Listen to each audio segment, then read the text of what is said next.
that do this, but many of them have internal fertilization, which we'll talk about. Okay. Then there's another strategy called ovoviviparity, okay, or ovoviviparous.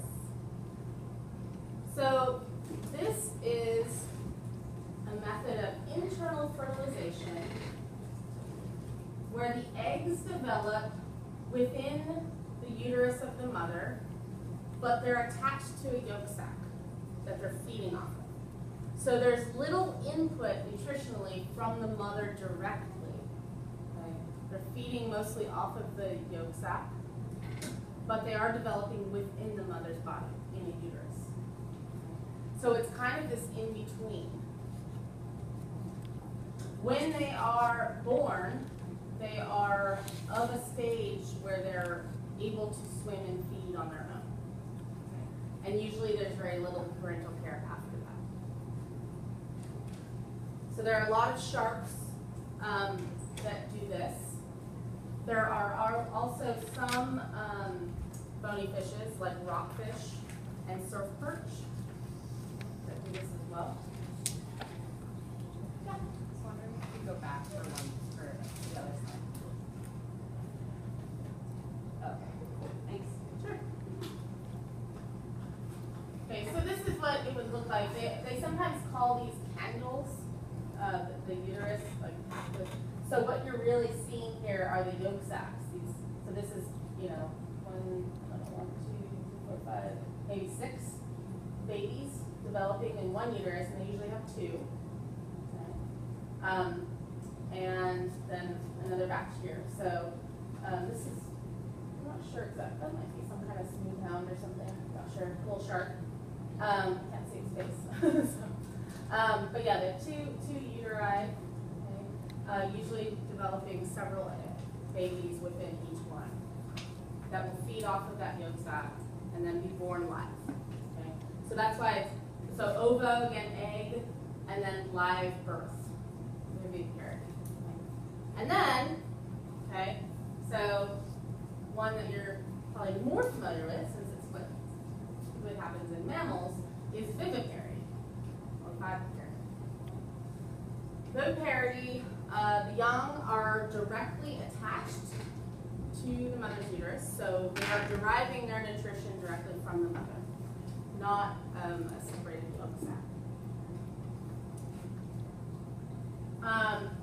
Again, there are some sharks and also some surf perches that exhibit this. It's fairly common with sharks, and yeah, surf perches is another one that, especially with local species. So this is a little surf perch being born. Okay? And in fact, I've actually seen them swimming around. Sometimes you'll actually see like a fin sticking out, like it's like almost there. It's like having the process of giving birth.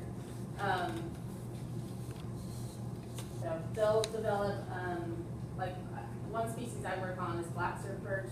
They do this, and they might have up to say 8 babies developing within them at once. And here's a shark being born here.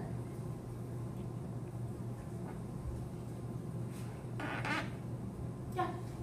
Although the vitality, the egg comes out, or it breaks and then the baby. They essentially, they'll use up that yolk sac. So once the yolk sac is used up, and it's sort of, they're often, they have a very long development. So sometimes it's like 1 to 2 years in sharks that they're within the mother's uterus. So they're feeding off of that yolk sac the whole time. Once they're actually ready to be born, the yolk sac is gone, or nearly gone. They might have like a little nugget sticking out for a little while until they absorb it. But they're essentially going to absorb all of that, and then they're ready to go, be born and feed on their own. Yeah. What is uterine milk? It's just a substance that the mother produces, kind of like, yeah, like that's the substance, that's the nutrients, but it's called uterine milk in fishes. Yeah, it's nothing super fancy, just what you know. With pelagic spawners, okay, this is what a spawning scenario embryo can look like. Huge cloud, okay? That's sperm and eggs, mostly sperm, some eggs. In group spawning fishes like this, when they're spawning into the water column, in these large groups, typically there is sperm competition.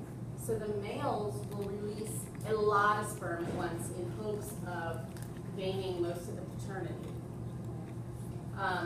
And in some cases, there might be 1 or 2 females in this group, and then a whole bunch of males all competing to get close to her and get the babies, be the baby daddy.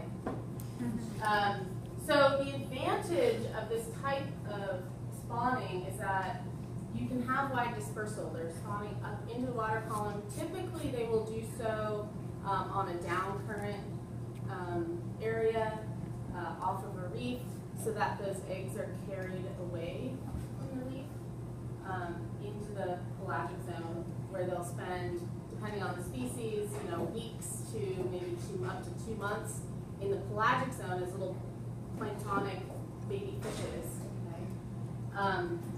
Before then settling down onto some nearby reef. The disadvantage of doing this is not surprising, is that you're going to have a lot that don't make it. Okay, you kind of just, there you go.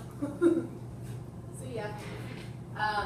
So one way that they're taken, of course, is that these are eggs and or little tiny babies. They're delicious. Okay?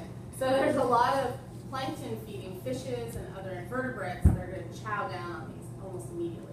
In fact, you'll see sometimes during these spawning events, you'll see little blacksmith or other planktivorous fishes kind of in the area, and you can see them going after the eggs almost immediately.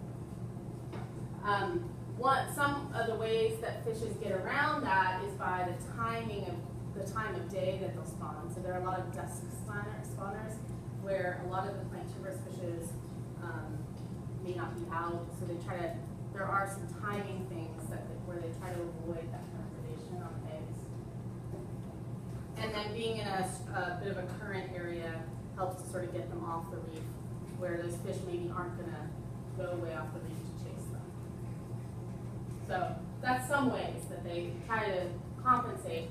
They also compensate by just producing a lot of them. So you hope that maybe a couple % of them will make it.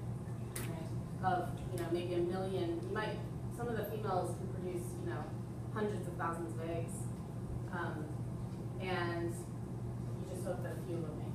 Right? So barred sand bass is an example, a local example. We'll probably talk about it again later. That does these large group spawns. Then there are some fishes that will spawn benthically, meaning that they lay their eggs in little nests on the bottom, on the substrate. And that substrate may be different depending on who we're talking about, but often it's either within or around algae, sometimes within a shell of a particular organism, on a rock, under a little ledge. These eggs are a little bit different. They're usually larger and not as buoyant. So when you're a pelagic spawner up into the water column, you want those eggs to float. You want them to go up into the planktonic area. So they usually have some oils in them that help make them buoyant. These ones don't. They tend to be larger and more neutral, right? And in some cases even negatively buoyant. And they often are laid with a sticky substance kind of surrounding them to help them stay on the substrate. So they do produce a large number, although usually the numbers are not anywhere near what a pelagic spawner would produce. So you tend to get fewer but larger eggs, but still a pretty high number. Another name for these are nesting fishes, so they kind of build little nests. There's not a lot of parental care, but that can vary. There are some fishes that do provide some parental care. They'll actually guard the nest.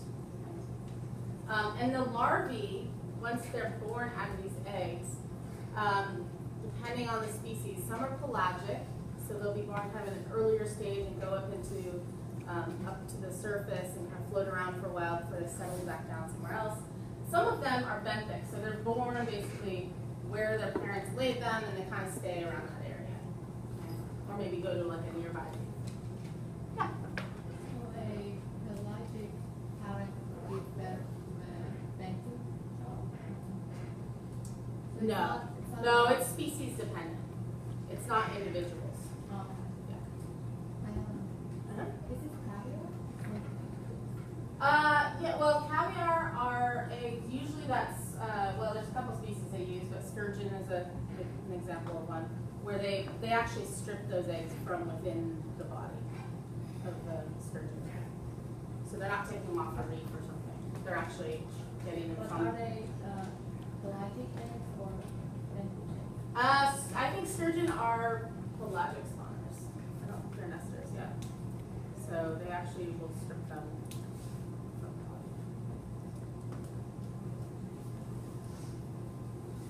body. There are some, and I think next time, if we have time, next time I'm going to show you, I don't think we'll have time to do it today, but there's a cool grunion video. These are California grunion. So there are some that are brooders, okay, where they hide eggs in the substrate. In this case, they actually hide them up on the beaches in the sand.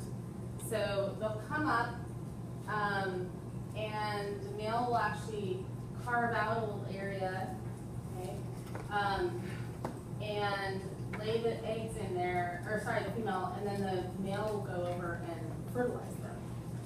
Then it'll take until the next kind of high tide for them to wash back out. So a few weeks later, they'll be washed back out in a slightly more developed form and go out to the plankton. If you've never, you guys are all, well, presumably you all sort of live somewhere around here. I highly recommend, it's better, unfortunately this class is in the wrong time of year, otherwise I would have tried to organize a whole field trip just around it, because it's really fun. But it tends to be late spring, early summer that you get the best grunion runs. But you can go, like some of the beaches where, like Point Doom or any of the Malibu beaches, or down to Rio Aquarium does a lot with organizing groups of people to go out to watch grunion runs. It's really fun. It sounds kind of crazy, and it's kind of a late night activity because they do it later at night, and it's dependent on the moon, so you can kind of plan it around the cycles of the moon. But I highly recommend it. It's really fun to go watch them. So they all come up to shore. There'll just be these like pulses of fish coming up to the sand and doing these crazy like little nests and spawning circles, and then they take off. So kind of fun. And I do have, there's a researcher at Pepperdine University who works on these guys and has for many years, and she's made a little, kind of like a 20-minute, 25-minute video all about California grunion. So if I get a chance, if we have some time, I'll show it to you guys. Okay, as I mentioned, there are some fishes that make more of a nest. Okay, so the ones that, the previous one is, you know, they're benthic, but they kind of take off. They don't actually care for them. Then there are the garters, the nest garters. So these are also benthic spawners. They stick their eggs into some nest that they've built, and then they guard them and will protect them. These little buggers are some of the biggest defenders of their territory. Anyone know what fish this is? It's your state marine fish, so you should know it. The Garibaldi. They're super annoying.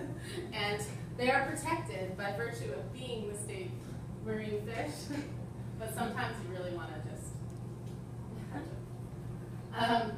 Because they are highly territorial. And so they build these nests, and their nests usually consist of algae. So they actually kind of like tend, they're almost like little farmers. They'll tend to some algae that they then later will lay the eggs in. And the males typically will defend them very rigorously. These fish, well, they can get up to